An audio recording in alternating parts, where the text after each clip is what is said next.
सबसे पहले तो ये मैं बताना चाहता हूँ कि मीलिया है क्या। मीलिया एक पर्लिश चमकदार किस्म की छोटी छोटी दाने। इसके स्टैट्स की तरफ देखें तो ये बच्चों में बड़ा कॉमन है, 30 to 40% है। इवन जहाँ पे बहुत हाइजेनिक कंडीशन अच्छी हैं लाइक यूएसए वगैरह में, वहाँ पे भी 30-40% इसकी रेशो पाई जाती है बच्चों में। सिर्फ बच्चा इसलिए कंसर्न होते हैं, कॉस्मेटिकली माएँ कंसर्न होती हैं, बच्चा कंसर्न होता है कि उसके चेहरे पे ये पर्लिश बम्प्स बन गए।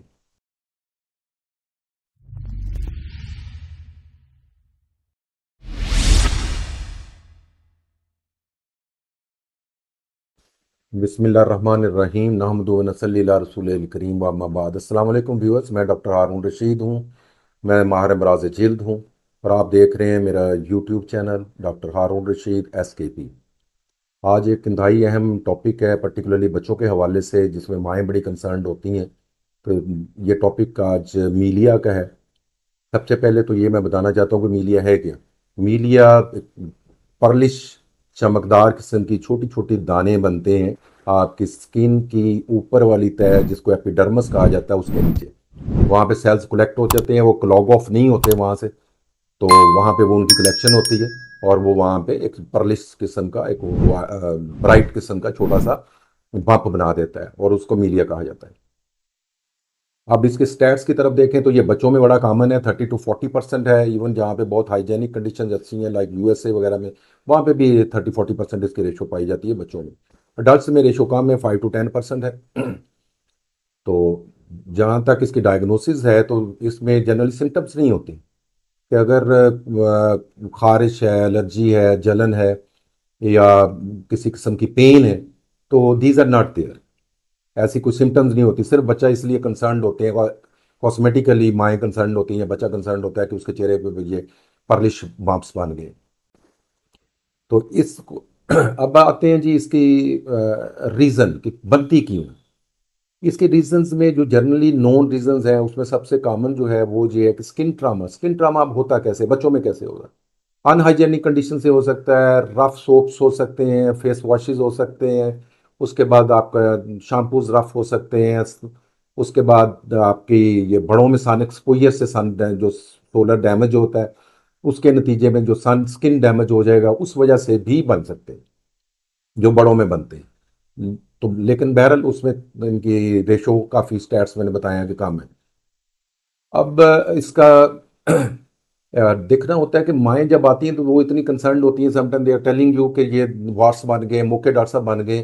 तो डॉक्टर को देखना चाहिए, हमारे प्रोफेशनल्स को भी, कि ये डायग्नोज करना चाहिए कि ये मोके नहीं है। मोके एक डिफरेंट टोटली एक वायरल डिजीज़ है जो कि ह्यूमन पैपिलोमा वायरस से बनती है और उनकी बिल्कुल डिफरेंट एक पिंकिश सी लुक होती है, स्किन कलर के होते हैं, वो आप पहचान, डर्माटोलॉजिस्ट इजीली पहचान लेते हैं कि ये मोके हैं। और दूसरी चीज़ है मुलस्तम कंटेजियोसम, ये भी एक वायरल डिजीज़ है। ये अलहदा किस्म के एक मौके होते हैं, एक वायरल डिजीज़ बच्चों में। उसमें ख़ास बम्प होता है उसके अंदर, मिड में उसके वहाँ पे एक अंदर रिसेशन पॉइंट होते हैं, तो समटाइम वो इन्फेक्टेड भी होते हैं। ये भी एक डिफरेंट डिजीज़ है।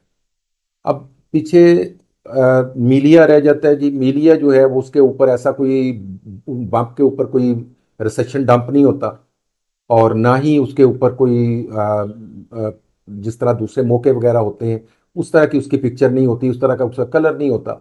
तो so they can be differentiated from these two other conditions easily. और ये सिंपल वो बम्प्स वाइटिश और पर्लिश से होते हैं। तो अब इसका जो ट्रीटमेंट है उसमें सबसे पहले तो पार्ट आ जाता है कि जो फ्यूचर की प्रिवेंशन भी है, obviously part of the treatment भी है कि आप पेशेंट को एडवाइस करेंगे कि बच्चे की एक हेल्दी डाइट दें, एक healthy hygienic condition for the skin उसकी रखें। उसके रफ सोप्स हैं या कोई लोशंस हैं या कोई फेस वॉशेस हैं या शैम्पूज हैं, ये चीज़ें बंद करें जो कि एडिक्वेट ना हो, आपकी स्किन के लिए कंपेटेबल ना हो, उनको बंद कर दें बिल्कुल। और बच्चों की रेंज में आते हुए जो शैम्पूज हैं, जो सोप्स हैं, वो यूज़ करें, अडल्ट्स वाले ना यूज़ करें। उसके बाद हम सन एक्सपोजर की तरफ आते हैं, तो वहाँ पे हम किसी अच्छा सन ब्लॉक जो है वो कम से कम SPF, जिसकी सन प्रोटेक्शन फैक्टर 50 के अराउंड होना चाहिए, वो एवरी 2 to 3 आवर्स हम कहते हैं कि आप अप्लाई करें। ये पार्ट ऑफ द ट्रीटमेंट भी है और प्रिवेंशन भी है। इसका ट्रीटमेंट की तरफ आए तो रेटिनाइड्स यूज़ होते हैं, जिसमें टेटिनाइन शामिल है, आइसोटेटिनाइन शामिल है, एडाप्लिन शामिल है। ये हल्का सा पील ऑफ करते हैं। इनको लगाने का तरीका ये होता है कि यूजली नाइट पे लगाए जाते हैं और इसको पहले 15 दिन में हम ऑल्टरनेट नाइट्स पे लगाते हैं। एक दिन लगा लिया, एक दिन छोड़ दिया, एक दिन लगाया, एक दिन छोड़ दिया। जब स्किन थोड़ी सी यूज टू हो जाती है, little bit harsh on the skin, तो फिर हम इसको रेगुलरली आफ्टर 15 डेज लगाते हैं और इस तरह ये आस्ता आस्ता उसको पील करके ख़त्म कर देता है। सेकेंडली, सम टाइम पेशेंट इस ट्रीटमेंट का अगर फेलियर होता है या उसका चॉइस होता है, तो उसमें ये इनको आप एंटीसेप्सिस से, डॉक्टर जो डर्माटोलॉजिस्ट है आपका, वो साफ करके एक अच्छी हाइजीनिक कंडीशन में ऑपरेशन थिएटर में इसको इंसुलिन सिरिंज की नीडल के साथ इनको प्रिक करके, तो इसको थोड़ा सा प्रेस करके तो पॉप ऑफ कर देगा, तो वो जो सिस्ट का अंदर जो मटेरियल, वाइटस मटेरियल होता है, दैट कम्स आउट इजीली। और वहाँ पे कोई निशान नहीं रहता। अक्सर ये पूछा जाता है कोई निशान, ये तो इस तरह की कोई चीज़ पीछे स्टेन्स वगैरह का कोई इशू नहीं होता। और अगर ऐसा कुछ आप करते हैं तो डेफिनेटली पेशेंट को बाद में सन ब्लॉक के लिए एडवाइस कर दें, क्योंकि कोई भी इन्फ्लेमेशन, कोई भी कट, कोई भी मार्क, इसके लिए कम से कम एक 1 वीक के लिए, जब तक वो हील नहीं हो जाता, तो सन ब्लॉक एडवाइस करें।